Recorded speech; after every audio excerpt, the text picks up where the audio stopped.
दोस्तों नमस्कार, मैं संजय मग्गू और मौजूद हूं देश रोजाना के डिजिटल मीडिया प्लेटफॉर्म पर। ये समय है प्राइम टाइम का और प्राइम टाइम में आज चर्चा करेंगे कि किस प्रकार मुख्यमंत्री मनोहर लाल ने हरियाणा प्रदेश के तमाम राजनीतिक दलों से एक मुद्दा छीन लिया। बात होगी इस प्रदेश की और देश की सियासत की कुछ और घटनाओं की भी, और इसके साथ साथ चर्चा करेंगे कुछ कदम की दूरी पर हमसे है चांद। तो प्राइम टाइम में आगे बढ़ें उससे पहले जिक्र उन खबरों का जो आज सुर्खियों में रही। हिमाचल प्रदेश में भारी बारिश और लैंडस्लाइड से बहुत बुरा हाल हुआ पड़ा है। एयरफोर्स ने 780 लोगों को रेस्क्यू कर बचाया। शिवसेना के मुखपत्र सामना के लेख में प्रधानमंत्री पर प्रहार किया गया है। लिखा है कि लोकतंत्र संसदीय परंपरा का सम्मान नहीं करते हैं पीएम मोदी।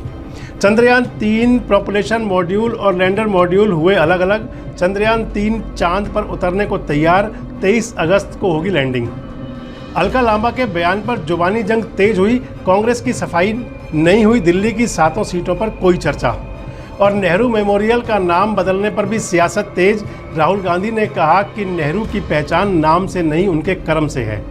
तो चलिए अब जिक्र करते हैं उन खबरों का जो आज प्राइम टाइम का हिस्सा बनी है। सबसे पहले बात सूबे की सियासत की, हरियाणा प्रदेश की सियासत की। प्रदेश के अंदर इस समय राजनीतिक माहौल पूरी तरह गर्म है।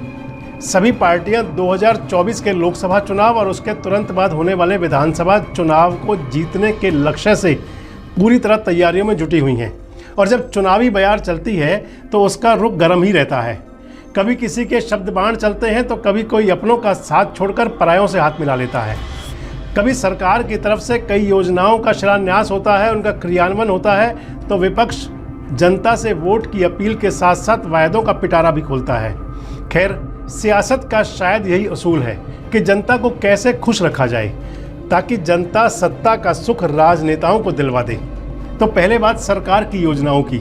मुख्यमंत्री मनोहर लाल ने अवैध कॉलोनियों में रहने वाले लोगों को बड़ी राहत देते हुए सूबे की 450 अवैध कॉलोनियों को वैध कर दिया है। इसका अप्रूवल मिल गया है। उन्होंने कहा है कि कॉलोनी के रास्तों की चौड़ाई में भी सरकार ने छूट दी है। अब कॉलोनी के अप्रूवल के लिए ज़्यादातर 6 मीटर के रास्ते होने चाहिए। 6 मीटर का मतलब हुआ लगभग 20 फीट। इसके अलावा कम से कम 3 मीटर यानी कि 10 फीट के रास्ते वाली कॉलोनी को भी सरकार अप्रूवल देगी। बहुत बड़ी बात है, सरकार अप्रूवल तो देगी, लेकिन खुदा न खास्ता कोई अनहोनी हुई तो आखिर वहाँ सुविधाएं कैसे पहुँचेंगी। खैर, ये दिन खुशी का है। मुख्यमंत्री जी ने राहत दी है, मुख्यमंत्री जी ने सौगात दी है, तो हम भी मुख्यमंत्री जी के रंग में रंगते हुए कहते हैं कि 1856 अवैध कॉलोनियों को वैध किए जाने की प्रक्रिया भी चल रही है। ये सीएम साहब का ऐलान है। मुख्यमंत्री मनोहर लाल खट्टर ने कहा है कि अवैध कॉलोनियों में विकास कार्यों के लिए 500 करोड़ रुपए के बजट का प्रावधान भी किया गया है, और अगर ज़्यादा बजट की जरूरत पड़ेगी तो सरकार उसे बढ़ा। इसके अलावा 1 जुलाई 2022 तक कई लोगों ने सेल एग्रीमेंट करवाए थे। इस दौरान आगे के लिए इस प्रक्रिया को बंद कर दिया गया था, लेकिन अब ऐसे लोगों की भी रजिस्ट्री हो सकेगी। इसके अलावा हरियाणा सरकार ने युवाओं के विदेश में रोजगार के अवसर मुहैया कराने के लिए डेनमार्क में हॉस्पिटलिटी इंडस्ट्री से MOU भी साइन किया है। इस MOU में के जरिए डेनमार्क जैसे यूरोपीय देशों में हॉस्पिटलिटी इंडस्ट्री से संबंधित नौकरियों में युवाओं को अवसर मिलेगा। कंपनी की मांग के मुताबिक हरियाणा कौशल रोजगार निगम पर पंजीकृत युवाओं का चयन किया जाएगा। खैर, युवाओं के नौकरी मिलेंगी, युवाओं को विदेश में नौकरी करने का अवसर मिलेगा, अच्छी बात है। लेकिन इससे पहले जो जिक्र हम आपसे कर रहे थे अवैध कॉलोनियों का, कि जिन लोगों ने अवैध कॉलोनियाँ काटी थी, आखिर वो अवैध कॉलोनियाँ काटने वाले होते कौन हैं? आखिर क्यों सरकारें उनके साथ नतमस्तक हो जाती हैं जब चुनावी सीजन आता है उस समय खासकर? और अगर ऐसा ही चलता रहेगा तो आखिर इस प्रकार से अवैध कॉलोनियाँ काटने का चलन खत्म कब होगा? और अगर इसी प्रकार से अवैध कॉलोनियाँ कटती रही तो कॉलोनाइजर और भूमाफिया लोग आखिर क्यों नहीं आम गरीब आदमी जिसको कि कुछ पता नहीं होता उसकी जेब पर डाका डालने का काम करते रहेंगे? जब सरकारें साथ होंगी तो आम आदमी का शोषण तो यूं ही होता रहेगा। चलो, ये तो खुशी की बात है कि कुछ कॉलोनियाँ अवैध जो थी वो वैध हो रही हैं, लेकिन क्या आगे की कोई गारंटी ऐसी है कि अवैध कॉलोनियाँ नहीं काटने दी जाएंगी? और आखिर क्यों नहीं कार्रवाई होती उस समय जब अवैध कॉलोनियाँ काटी जाती हैं? अभी जब पिछले दिनों यमुना में बाढ़ आई तो फरीदाबाद का वो हिस्सा जो यमुना के किनारे बसता है, उस समय अवैध कॉलोनी काटने वालों के वजह से जो जनता को आफत हुई उसको बड़े आराम से देखा जा सकता था। लेकिन राजनेता हों, चाहे वो सत्ता के हों या विपक्ष के, उन्हें केवल वोटों से मतलब होता है। वो वोट की खेती कैसे होगी उस पर ध्यान देते हैं। खैर, मुख्यमंत्री जी का हम धन्यवाद करेंगे कि उन्होंने अवैध कॉलोनियों को वैध कर दिया। तो अब बात होगी जेजेपी की। जेजेपी के साथ सत्ता पर आसीन पार्टी यानी कि बीजेपी ने 2024 के लोकसभा चुनाव के साथ साथ 5 राज्यों में विधानसभा जो चुनाव होने हैं उसके लिए भी पूरी जोर आजमाई शुरू कर दी है। प्रदेश की बात करें तो मिशन फतेह के तहत बीजेपी ने हरियाणा के 25 विधायकों की राजस्थान में ड्यूटी लगाई है। प्रत्येक विधायक 1 हफ्ते तक एक विधानसभा क्षेत्र का मोर्चा संभालेगा। पहले दिन विधायकों को ट्रेनिंग दी जाएगी, उसके बाद विधायकों को विधानसभा क्षेत्र दे दिए जाएंगे। गौरतलब है कि हरियाणा के साथ साथ राजस्थान में भी साल के आखिरी में विधानसभा चुनाव होने हैं। हरियाणा में भी अल्पकालीन विस्तारक योजना के बारे में प्रदेश अध्यक्ष ओम प्रकाश धनखड़ ने बताया कि 55 बूथों पर 1 हफ्ते तक विस्तारक जाएंगे। 9 और 10 सितंबर को यह कार्यक्रम चलाया जाएगा।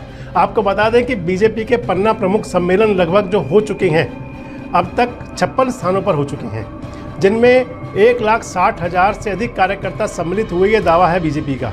और सितंबर के आखिर तक सभी पन्ना प्रमुख सम्मेलन होने की घोषणा भी कर दी गई है।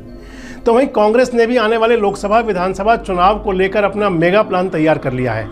इस मेगा प्लान के जरिए पूर्व मुख्यमंत्री भूपेंद्र सिंह हुड्डा प्रदेश के सभी 90 विधानसभाओं का दौरा करेंगे, विधानसभाओं का भ्रमण करेंगे और इसके साथ साथ लोगों को कांग्रेस पार्टी के प्रति समर्थन जताने की भी कोशिश करेंगे।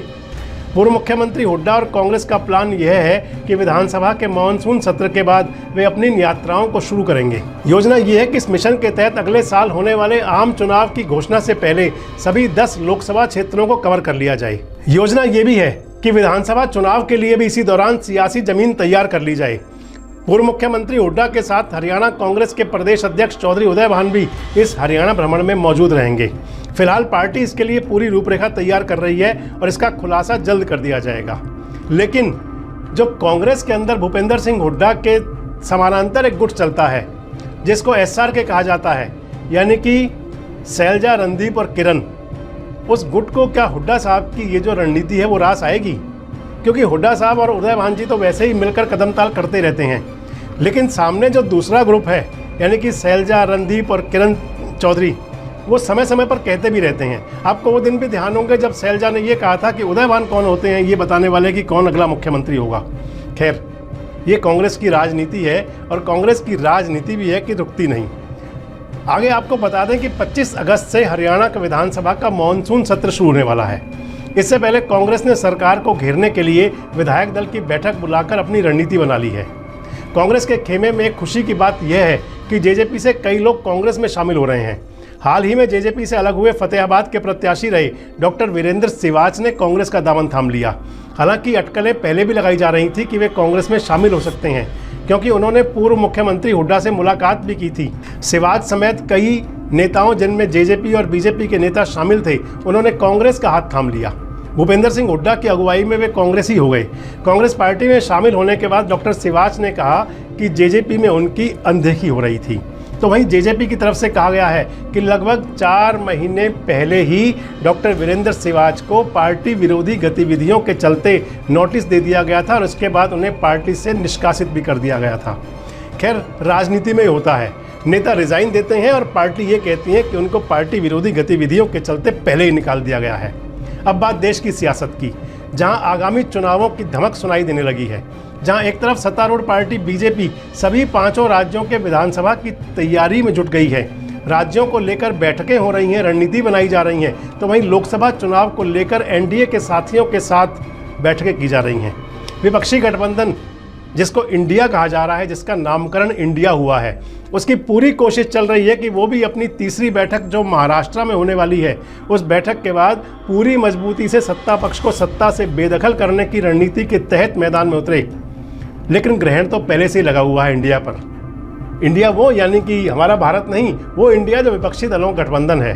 कभी नाम को लेकर बवाल होता है तो कभी केजरीवाल की पार्टी के लोग बवाल करते हैं, कभी पंजाब में बवाल होता है तो कभी दिल्ली में बवाल होता है। तो आजकल केजरीवाल जी भी नाराज़ हैं, हालांकि वो उखड़े उखड़े दिखाई दे रहे हैं, क्योंकि दिल्ली में कांग्रेस उन्हें अपने से अलग कर रही है। वो कह रहे हैं कि गठबंधन की बैठक में जाने का फ़ायदा क्या। तो वहीं महाराष्ट्र के अंदर चचा भतीजे यानी कि शरद पवार और अजीत पवार की गुपचुप मुलाकात भी गठबंधन यानी कि जो इंडिया गठबंधन है उसको परेशान कर रही है।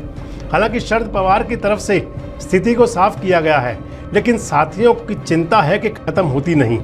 उनको चिंता ये है कि चचा और भतीजे के पास कितने विधायक हैं, कितने सांसद हैं, कितने इधर हैं, कितने उधर हैं। और इसके इधर उधर शरद पवार ने बिना नाम लिए धोखा देने वालों को सबक सिखाने की बात भी कही थी, पर इस दिशा में उन्होंने अभी तक कोई कार्रवाई नहीं की है।